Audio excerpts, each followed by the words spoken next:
Hello नमस्कार दोस्तों, मैं प्रदीप कुमार आप सभी का शिव नारायण अकेडमी में स्वागत करता हूं। दोस्तों, जैसा कि मैंने पॉलिटी का सीरीज स्टार्ट किया है तो फर्स्ट पार्ट मैंने कंप्लीट कर दिया है, जिसमें राज्य एवं उसके संघ थे, सेकंड में नागरिकता और थर्ड में फंडामेंटल राइट है, मूल अधिकार। तो आइए हम लोग देखते हैं, और इसका लगभग 5 से 6 वीडियो आएगा दोस्तों, क्योंकि इसमें बहुत ही डिटेल से मैं फंडामेंटल राइट को बताऊँगा।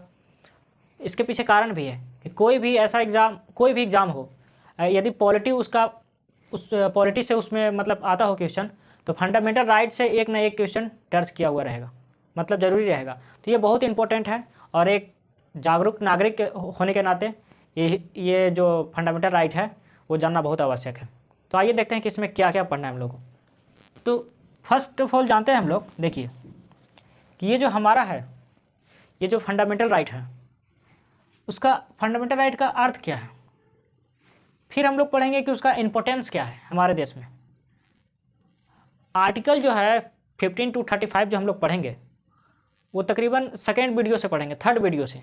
उसमें पूरे डिटेल से पढ़ेंगे कि आर्टिकल 12 में क्या है, आर्टिकल 13 में क्या है, आर्टिकल 14 में क्या है, आर्टिकल 20 में क्या है, 22 में क्या है, 32 में क्या है, ठीक है, 30 में क्या है। तो लेकिन उससे पहले इसका इम्पोर्टेंस समझते हैं, इसका मीनिंग समझते हैं। आइए देखते हैं।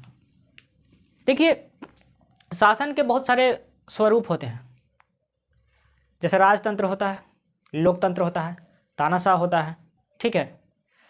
तो अगर राजतंत्र में रह रहे हैं तो व्यक्ति का विकास के लिए कोई राजा जो पैमाना फिक्स किया है उसी के अनुसार आप करिएगा। पर लोकतंत्र में तो क्या होगा, ऐसा तो नहीं होता है। तो जब हम फंडामेंटल राइट की बात करते हैं तो उसमें कहा था नागरिकों का पूर्ण मानसिक, भौतिक और नैतिक विकास हो। यहाँ पे क्या लिखा रहा है, नागरिकों का पूर्ण मानसिक विकास, भौतिक और नैतिक विकास हो। फंडामेंटल राइट का यही एक प्रॉपर्टी है। आखिर क्यों दिया गया, हम लोगों को दिया गया है, तो उसके पीछे कुछ ना कुछ कारण होगा। आप एक गिलास पानी पी रहे हैं तो उसके पीछे कारण क्या है, आपको प्यास लगी है। अगर प्यास नहीं लगा हुआ हो तो आप पानी नहीं पीजिएगा। तो फंडामेंटल राइट क्यों दिया गया, इसलिए दिया गया कि हमारे देश के नागरिक, प्रजा में क्या होते हैं, सॉरी, एक राजतंत्र में वहाँ का जनता जो होते हैं वो प्रजा होते हैं, पर लोकतंत्र में नागरिक होते हैं, ठीक है। मैंने नागरिकता में बताया था दोनों में क्या अंतर है। मानसिक आपका विकास हो, राजतंत्र में तो ऐसा नहीं होगा। भौतिक आपका विकास हो और नैतिक विकास हो, इसके लिए फ्रीडम दिया गया है, ठीक है। उसी को फंडामेंटल राइट बोलते हैं। फिर देखिए फंडामेंटल राइट क्या है, ये एक मौलिक विधि है। मौलिक कहने का मतलब इसी पर टिका हुआ है। कॉन्स्टिट्यूशन भी आप देखेंगे तो बहुत बड़ा हिस्सा फंडामेंटल राइट्स है, और किसी भी व्यक्ति जो टिका है, ये जो है मानसिक उसका विकास होगा, भौतिक विकास और नैतिक विकास होगा, उस पर टिका हुआ है। और जो कॉन्स्टिट्यूशन में है ये मौलिक विधि में मौलिक है, उसका मूल है फंडामेंटल राइट, और संविधान द्वारा रक्षित है। मतलब कॉन्स्टिट्यूशन इसका संरक्षण करता है फंडामेंटल राइट का, कि कोई इसको छीन ना सके। मैं बताऊंगा आगे, इसमें बताएंगे कि कौन कौन छीन सकता है। देखिए क्यों संरक्षित किया गया है, ये समझिएगा क्यों संरक्षित किया गया, संविधान द्वारा क्यों संरक्षित किया गया। यहाँ देखिए, कार्यपालिका विधायिका का नियंत्रण किया गया है। जैसे कार्यपालिका क्या होता है, प्रशासन कार्यपालिका का हिस्सा है।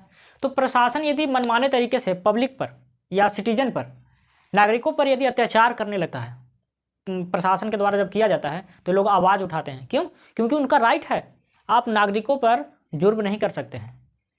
तो यहाँ पर लिखा गया कि कार्यपालिका का नियंत्रण हो, ये किसके द्वारा, कॉन्स्टिट्यूशन के द्वारा है। आपके पास फंडामेंटल राइट है कि मनमाने तरीके से प्रशासन आपको टॉर्चर नहीं कर सकता है, ठीक है।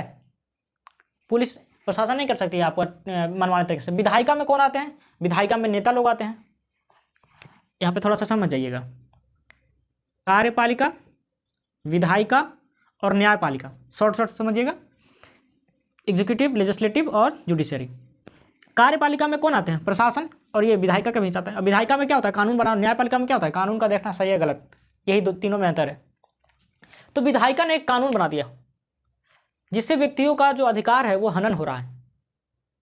तो संविधान के द्वारा मूल अधिकार दिया गया है, और मूल अधिकार में कहा गया है कि विधायिका भी आपके राइट को छीन नहीं सकता है। मैं आगे बताऊंगा इस पर बहुत ही डिटेल से, आप खाली थोड़ा थोड़ा इंट्रोडक्शन अभी बता रहे हैं। इसका मतलब समझिए कि मतलब दिखा रहे हैं कि आगे हम लोगों को क्या जानना है, इसका इंपॉर्टेंस क्या है, ठीक है। देखिए फिर आगे देखिए, संविधान में संशोधन। संविधान में संशोधन करके द्वारा ही आप फंडामेंटल राइट को कुछ हटा सकते हैं और कुछ जोड़ सकते हैं। जैसे देखिए, मैंने बताया था कि राज्य एवं जो उसका राज्य क्षेत्र थे, तो किसी राज्य को, किसी स्टेट को 2 भाग कर देना है। जैसे यूपी से उत्तराखंड हो गया, जैसे बिहार से झारखंड हो गया, तो उसके लिए किसी कॉन्स्टिट्यूशन अमेंडमेंट के, संविधान संशोधन की आवश्यकता नहीं होती है। अब मैंने फर्स्ट लेक्चर जो पढ़ाया था राज्य संघ, उसमें बताया था कि उसके लिए किसी कॉन्स्टिट्यूशन के अमेंडमेंट की आवश्यकता नहीं है। ठीक है, वो कॉन्स्टिट्यूशन अमेंडमेंट के तहत आता ही नहीं, साधारण विधेयक नहीं आता है। लेकिन जब फंडामेंटल राइट की बात आती है तो इसमें संशोधन की आवश्यकता होती है, वो भी मेजोरिटी होना चाहिए, विशेष बहुमत होना चाहिए, अन्यथा नहीं हो पाएगा। अब देखिए हमारे कॉन्स्टिट्यूशन एक चीज़ है, 44th जो अमेंडमेंट हुआ, जिसके तहत क्या हुआ कॉन्स्टिट्यूशन में, जो संपत्ति का अधिकार था, राइट टू प्रॉपर्टी, उसको हटा दिया गया। तो विदाउट संशोधन अमेंडमेंट के नहीं कर सकते हैं, यानी विधायिका पर भी नियंत्रण है कि बहुत सारा विधायिका के लोग जो मतलब मेजोरिटी होना चाहिए तभी आप कुछ कर सकते हैं। ये संरक्षण दिया गया है, ये विधायिका के पास भी ये क्या है, नियंत्रण है संविधान के द्वारा, कि आप मनमाने तरीके से कुछ भी नहीं कर सकते, यानी कि आप सत्ता में आए और कुछ भी करने लगे। तो ये विधायिका का क्या हो गया, नियंत्रण हो गया, और किसके द्वारा, संविधान के द्वारा, क्योंकि देश चलता है एक संविधान से। ठीक है, आगे देखिए। अब आप देखते होंगे कि कानूनी अधिकार और मौलिक अधिकार में क्या अंतर है। अब ऐसे समझिए, 44th अमेंडमेंट 1978, अगर आप देखिए 2 चीज़ अगर मैं शॉर्ट बताता हूँ, 42nd अमेंडमेंट 1976, तो अगर आप भुला जा रहे हो, मतलब इसको याद नहीं रख पा रहे होंगे, तो 4 2 ऐड कीजिएगा तो कितना होता है, 6, तो यहाँ 6 कर दीजिएगा लास्ट में, और 4 4 ऐड कीजिएगा तो कितना होगा, 8, तो इसे लास्ट में ऐड कर दीजिएगा। यानी 44 अमेंडमेंट जो हुआ था ये 1978 में हुआ था। अब इसमें क्या हुआ था कि हमारा जो संपत्ति का अधिकार था, ठीक है, प्रॉपर्टी का, राइट टू प्रॉपर्टी, तो उसमें क्या किया गया कि फंडामेंटल राइट से हटाकर कानूनी अधिकार कर दिया गया। अब दोनों में क्या अंतर है, देखिए जब आगे इसमें और डिटेल से पढ़ेंगे हम लोग, तो इसमें जो कानूनी जो है, लीगल जो राइट है, फंडामेंटल राइट का कोई सरकार या फिर कोई भी व्यक्ति देश का यदि आपसे छीन रहा है तो आप सीधा हाई कोर्ट और सुप्रीम कोर्ट जाएंगे। इसमें और आगे देखेंगे, लेकिन अभी बता देता हूँ कि सुप्रीम कोर्ट या हाई कोर्ट आप डायरेक्ट जा सकते हैं। लेकिन कानूनी अधिकार में क्या होता है कि आपको एक प्रोसेस करना पड़ता है, डिस्ट्रिक्ट कोर्ट, हाई कोर्ट, तब जाके आप सुप्रीम कोर्ट पहुंचेंगे। ऐसा नहीं होगा कि आपका कोई ज़मीन मान लेते हैं कि कब्जा लिया, तो ऐसा नहीं कि आप सुप्रीम कोर्ट चले जाइएगा, नहीं जा सकते हैं। लेकिन यदि आपका फंडामेंटल राइट को छीन रहा है या सरकार छीन रही है तो आप सीधा सुप्रीम कोर्ट या हाई कोर्ट जा सकते हैं। यही दोनों में अंतर है। ठीक है, क्योंकि कानूनी जो राइट होता है उसका प्रोसेस बहुत लंबा हो जाता है, लेकिन फंडामेंटल राइट में नहीं, तुरंत सरकार, क्योंकि किसको देखिए यहाँ पे लिखा गया है ना, संविधान द्वारा रक्षित है मेरा फंडामेंटल राइट, और गार्जियन किसको बनाया गया है, देखने के लिए सही है गलत, न्यायपालिका को, और न्यायपालिका में सुप्रीम कोर्ट ज़्यादा जवाबदेही है। ठीक है, आगे देखते हैं। तो यही दोनों में अंतर है कि आप डायरेक्ट नहीं जा सकते, इसमें जा सकते। देखिए फंडामेंटल राइट जो है, फंडामेंटल राइट है, उसमें वो पॉजिटिव ही है और नेगेटिव ही है। ठीक है, और पॉजिटिव नेगेटिव कैसे है आगे देखेंगे। तो यहीं पे अब थोड़ा सा 14 जो आर्टिकल हम लोग पढ़ते हैं, 14 आर्टिकल पढ़ते हैं, तो विधि के समझ समता और विधियों का समान संरक्षण, तो मैं बताऊंगा कि ये नेगेटिव कैसे है और ये पॉजिटिव कैसे है। तो थोड़ा सा आप धैर्य रखिए, मतलब इतना समझिए कि फंडामेंटल राइट पॉजिटिव भी है और नेगेटिव भी है। आगे देखिए, भारत में मूल अधिकारों की आवश्यकता क्यों पड़ी। हमारा देश तो आज़ाद हो गया, अंग्रेज चले गए, हम फ्री हो गए, जो चाहते हैं वो कर सकते हैं। अगर आप एक डेमोक्रेटिक कंट्री में प्रवेश कर गए हैं, आपका देश लोकतांत्रिक देश हो गया है, तो अब किस बात की टेंशन है, किसी बात की टेंशन नहीं है। लेकिन इसका क्यों रखा गया, इंपॉर्टेंस क्या है, हमारे कॉन्स्टिट्यूशन में क्यों लाया गया, जबकि हमारे देश के ही लोग शासन कर रहे हैं और हमारे देश के कॉन्स्टिट्यूशन में लाया गया, क्यों लाया गया, आगे देखते हैं। पहला है कॉन्सेप्ट है कि हमारे जब कॉन्स्टिट्यूशन जब बना उस समय कहा जाता है कि हमारा देश का जो 7% लोग शिक्षित थे, ठीक है, और बाकी सभी अशिक्षित थे।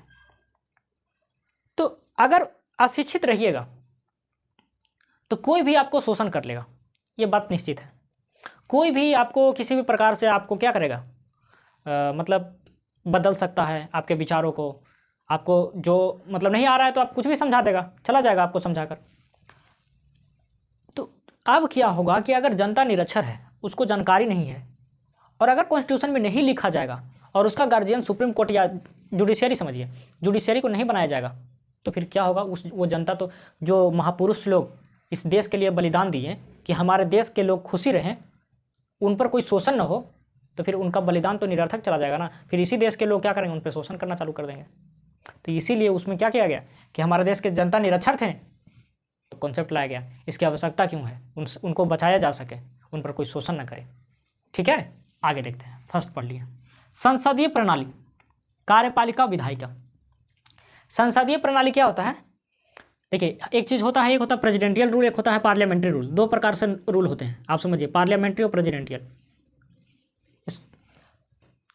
इतना समझ जाइए, दो प्रकार के रूल हो गया। प्रेसिडेंशियल अमेरिका में है और पार्लियामेंट्री और ये जो हमारे देश में है ब्रिटेन में है। क्योंकि पार्लियामेंट्री सिस्टम कहाँ से लिया गया है, आप बताइए, कमेंट बॉक्स में लिखिएगा कि पार्लियामेंट्री सिस्टम कहाँ से लिया गया है। ठीक है, देखिए, कार्यपालिका और विधायिका का मनमानी न हो सके, फंडामेंटल राइट हमारे कॉन्स्टिट्यूशन में। इसलिए देखिए, यहाँ पे था कि पूरे वर्ल्ड का, आप यहाँ देखिए इंडिया के खास तौर पर बात हो रहा है, मिलता जुलता आपको देखने मिलेगा आपको।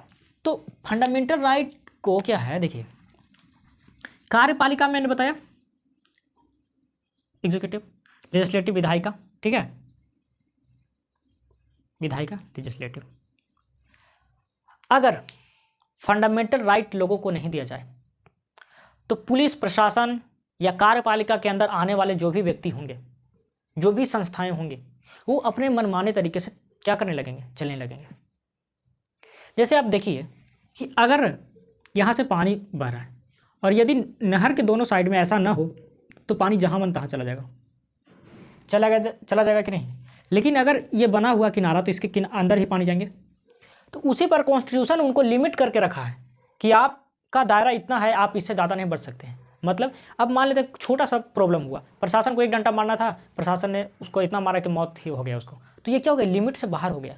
इन सभी कार्यों के लिए उस पर नियंत्रण रखा गया है। विधायिका कोई ऐसा संसद कानून न बना दे, विधायिका या संसद हो या फिर आप कह सकते हैं आपका जो विधानसभा है या विधानमंडल जिसको कहते हैं, विधानमंडल में आ जाते हैं राज्यपाल जो है, विधानसभा, विधान परिषद।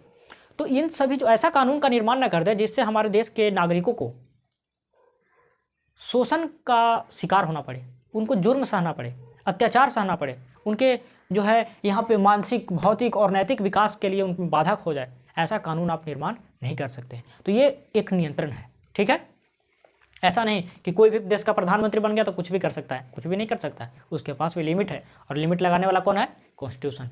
ठीक है, आगे देखते हैं, मनमाने नहीं कर सकते हैं। अब हमारे कॉन्स्टिट्यूशन में जब हम आगे पढ़ाएंगे तो उसमें रिलीजियस फ्रीडम आएगा, फिर एक माइनॉरिटी आएगा।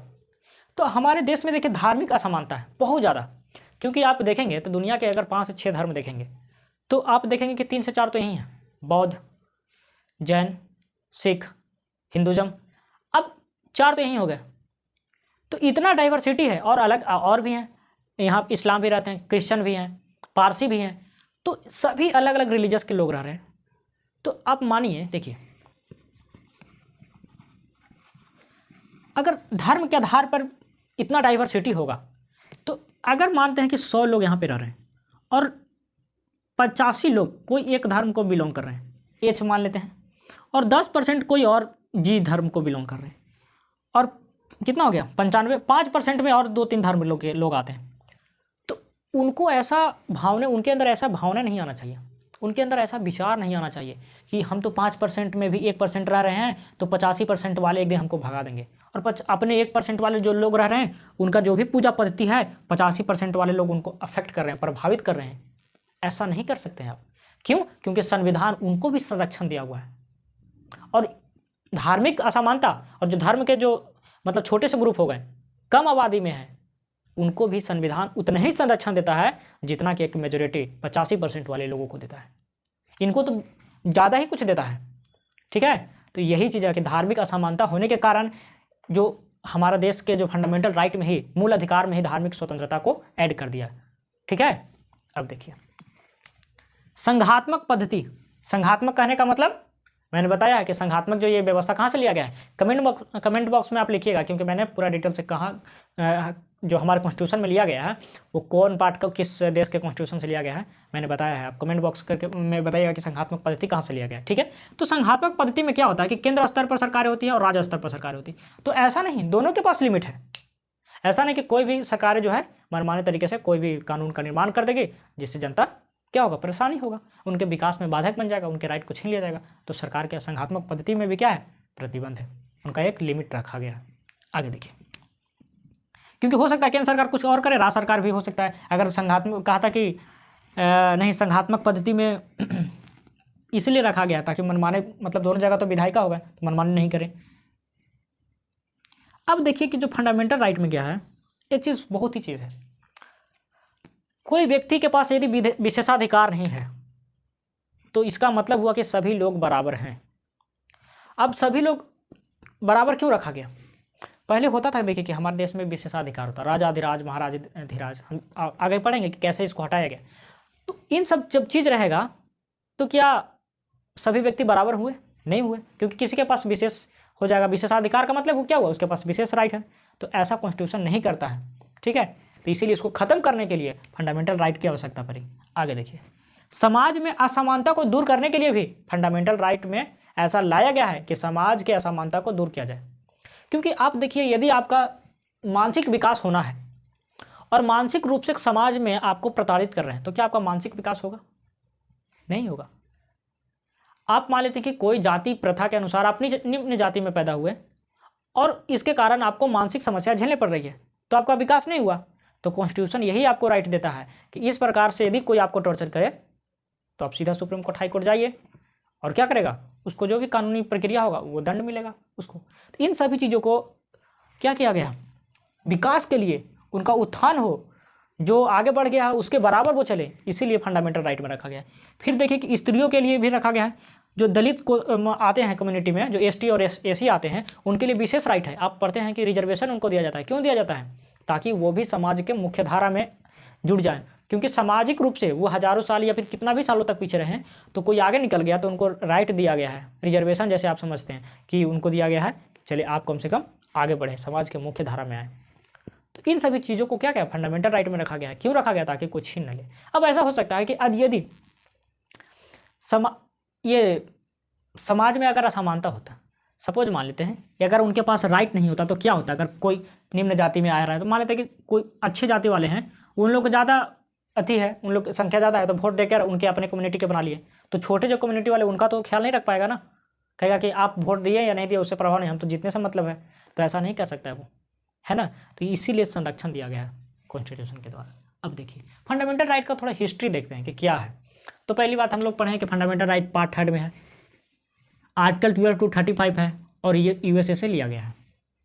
प्रत्येक चीज़ कॉन्स्टिट्यूशन का आपको कहीं से कहीं एक्सेप्ट किया गया है। मैं 2-3 नाम बता रहा हूँ। जैसे देखिए, फंडामेंटल राइट अमेरिका से लिया गया, संघात्मक पद्धति कनाडा से लिया गया है, पार्लियामेंट्री सिस्टम कहाँ से लिया गया है? ब्रिटेन से लिया गया है, ठीक है। तो हर जगह से कुछ न कुछ हमारे कॉन्स्टिट्यूशन में लिया गया। तो आप याद रखिएगा कि हमारे कॉन्स्टिट्यूशन का पार्ट 3 है फंडामेंटल राइट, थर्ड है, आर्टिकल 12 to 35 है, और कहाँ से लिया गया है?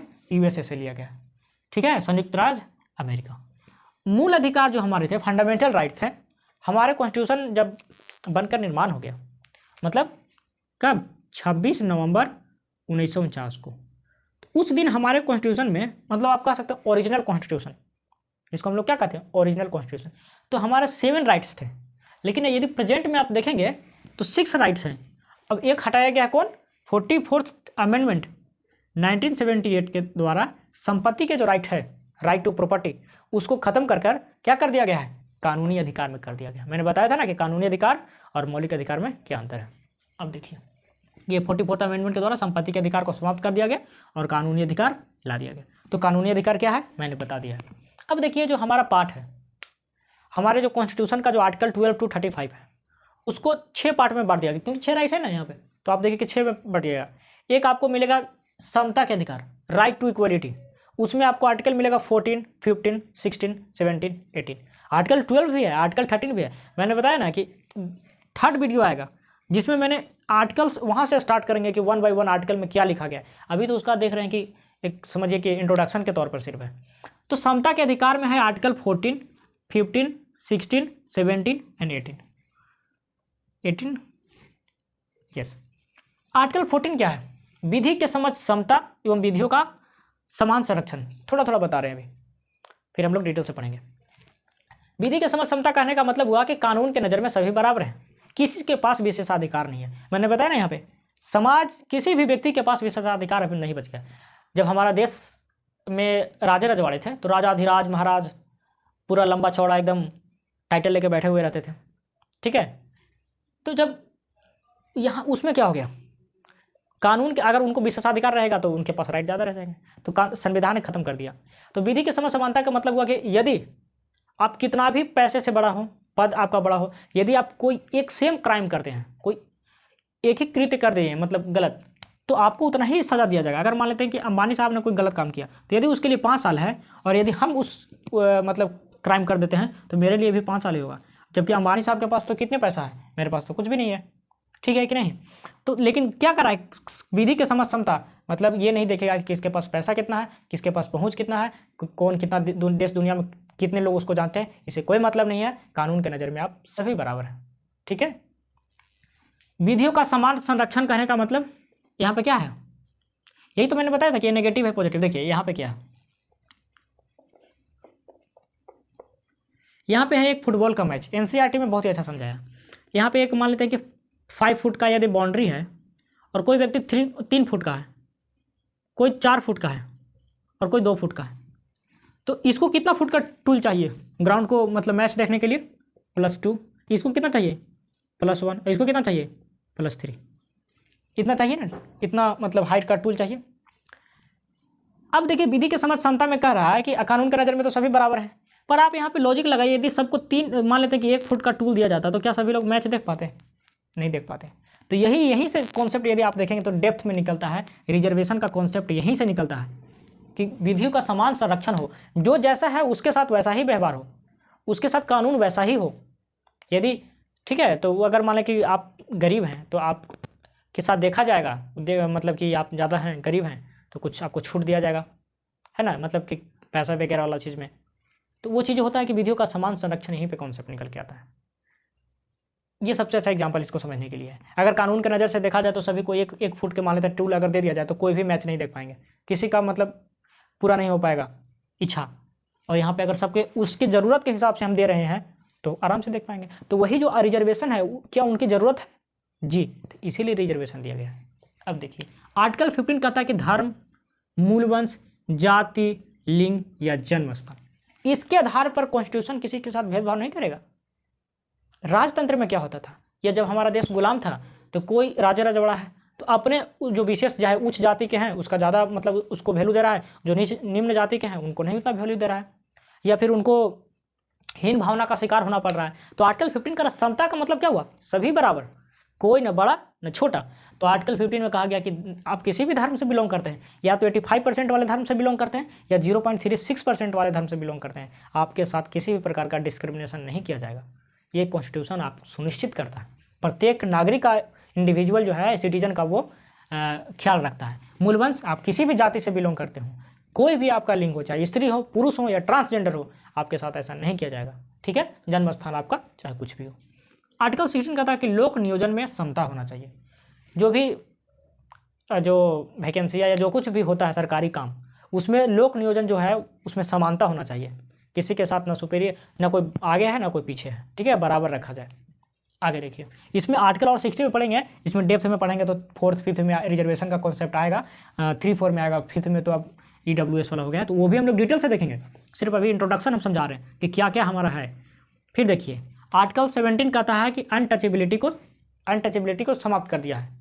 अनटचेबिलिटी क्या है, छुआछूत, और इसको डिफाइन भी नहीं किया गया, ये भी डिटेल से हम लोग चर्चा करेंगे। अस्पृश्यता का मतलब है किसी भी व्यक्ति को आप जाति के आधार पर आप टिप्पणी नहीं कर सकते कि तुम इस जाति का बिलोंग करते हो तो तुम निम्न हो गए, हम इस जाति का बिलोंग करते हैं तो हम उच्च हो गए, ऐसा आप नहीं कर सकते। क्योंकि पहले होता था, समाज में हीन भावना के शिकार होते थे, और तो इसीलिए समाप्त कर दिया गया इसको, ठीक है। आर्टिकल 18 में उपाधियों का अंत, कोई भी राजाधिराज महाराज की उपाधि नहीं धारण करेगा, कोई भी बड़े जैसे रजवाड़े हैं वो लंबे चौड़े पूरे, लेकिन जैसे राजा हरि सिंह उनका और लंबा चौड़ा था, तो वैसे इस प्रकार की उपाधि नहीं है, जो है स्वतंत्र भारत में ऐसा एक्सेप्ट नहीं किया जाएगा, क्योंकि सभी लोग बराबर हैं, तो क्यों एक्सेप्ट किया जाएगा, है कि नहीं।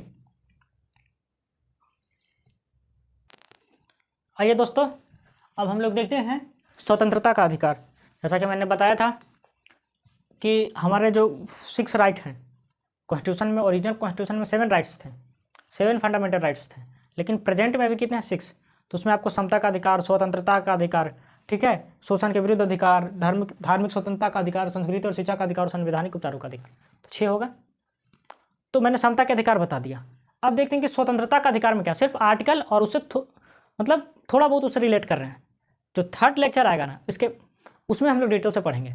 तो हम लोग जो स्वतंत्रता का अधिकार हमारा है वो आर्टिकल 19 अभिव्यक्ति की स्वतंत्रता। अभिव्यक्ति की स्वतंत्रता का मतलब होता है बोलने की आज़ादी, आप सीधा समझिए, जो यहाँ पे लिखा ना आर्टिकल 19 अभिव्यक्ति के अधिकार, अभिव्यक्ति की स्वतंत्रता, वो सिर्फ बोलने की आज़ादी है।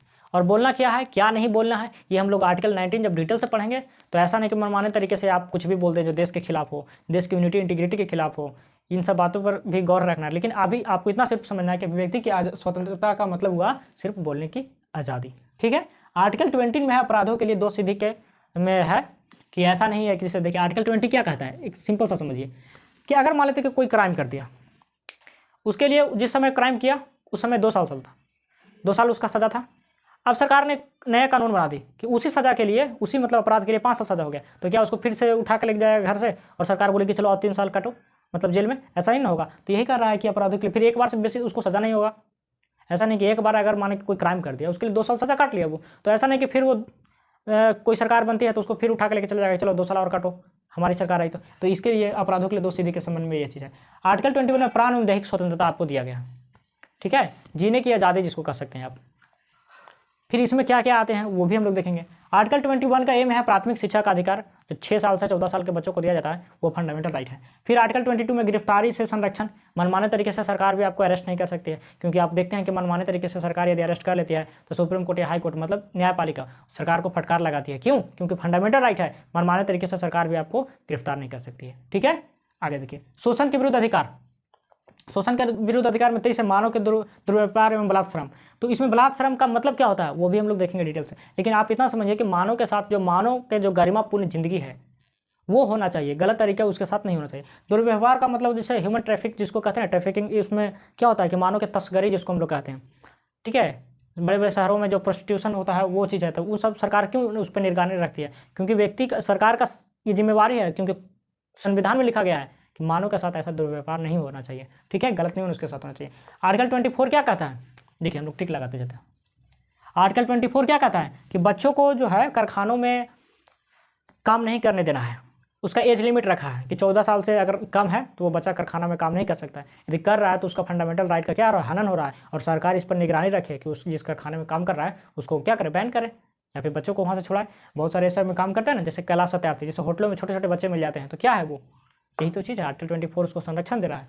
फिर देखिए धार्मिक स्वतंत्रता, मैंने जस्ट बताया था कि कोई अगर 85% आबादी वाले हैं, कोई 5%, कोई 1% भी रह रहे हैं तो उनके उतना ही स्वतंत्रता है, उतना ही आज़ादी है, उतना ही धार्मिक स्वतंत्रता है जितना कि 85% वाले लोगों के पास। तो आर्टिकल 25 में कह रहा है कि धर्म मानने की आज़ाद स्वतंत्रता है, आपके पूजा पद्धति जो भी है, जिस प्रकार से उपासना आप कर सकते हैं। इसमें भी लेकिन देखिए फंडामेंटल राइट दिया गया है, लेकिन सब में क्या है, एक लिमिट रखा गया है। तो वो जो लिमिट हम लोग डिटेल से पढ़ेंगे वो 3rd लेक्चर से पढ़ेंगे। धर्म मानने की स्वतंत्रता, आपको जैसा पूजा पद्धति करना है आप कर सकते हैं। आर्टिकल 26 में कह रहा है कि धार्मिक जो आपका जैसे मंदिर का ट्रस्ट होता है प्रबंधन करने का, तो ये आज़ादी देता है।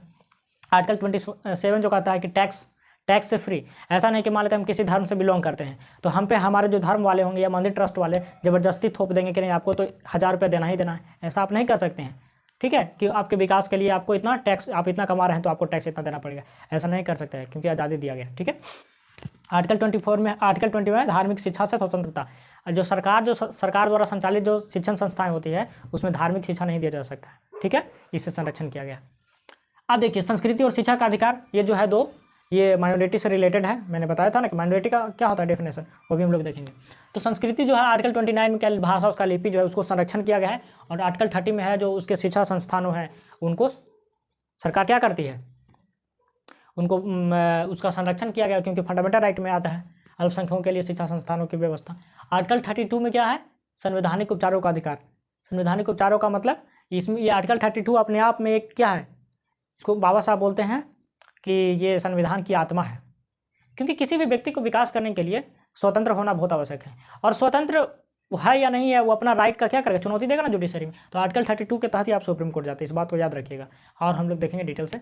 तो देखिए जो इसके बाद जो लेक्चर आएगा मतलब वीडियो आएगा, 2nd वीडियो, उसमें देखिए राइट जो है वो आपके पास एब्सोल्यूट नहीं है। एब्सोल्यूट कहने का मतलब 100% नहीं है। मैंने अभी बताया कि आर्टिकल 19 में बोलने की आज़ादी है, तो इसका मतलब ये नहीं कि आप कुछ भी बोल दीजिएगा।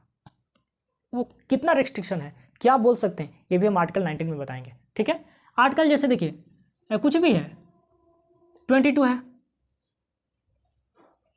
तो 22 में गिरफ्तार कर लेगा सरकार, मनमाने तरीके से गिरफ्तार कर ले तो हम सुप्रीम कोर्ट किसके तहत जाएंगे, आर्टिकल 32 के तहत जाएंगे। तो क्यों आत्मा कहा गया, मैं ये बता रहा हूँ कि इसी के द्वारा आप चुनौती दे सकते हैं कोर्ट में कि देखिए सर हमारे फंडामेंटल राइट का हनन हो रहा है। इसलिए बाबा साहब कहते हैं कि ये संविधान की आत्मा है। आत्मा वो शरीर का वो हिस्सा है जो अगर चला गया शरीर से तो खत्म। अगर आर्टिकल 32 के आपके बहुत अच्छे अच्छे चीज़ दिए हुए हैं, आपके सामने मान लेते हैं कि आप डायबिटीज से ग्रसित हैं, आपके सामने अच्छे अच्छे मिठाई हैं, आप खा नहीं सकते। आपके अंदर संविधान में खूब अच्छी अच्छी बातें लिख दिया है, लेकिन लागू करने का कोई प्रावधान ही नहीं है। आर्टिकल 32 जो आपको दे रहा है, अगर यही नहीं होता तो फिर क्या फ़ायदा उसका। तो यही बाबा साहब कहते हैं कि ये इसीलिए बाबा साहब कहते हैं कि आर्टिकल 32 क्या है, संविधान की आत्मा है।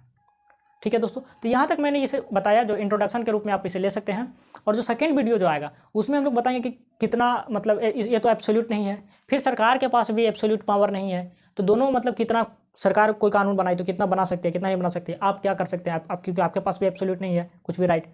तो सेकंड वीडियो में ये बताएंगे। और थर्ड वीडियो से हम लोग 1 by 1 आर्टिकल 12 में क्या है, आर्टिकल 13 में क्या है, उसके क्लोज भी अंदर उसके मतलब पूरे डिटेल से गहराई से हम लोग स्टडी करेंगे। तो दोस्तों ये वीडियो यहीं पे कंप्लीट करते हैं। यदि वीडियो आप लोग को अच्छा लगे तो लाइक कीजिएगा, शेयर कीजिएगा, और यदि चैनल पर पहली बार हैं तो सब्सक्राइब कीजिएगा। बहुत बहुत धन्यवाद।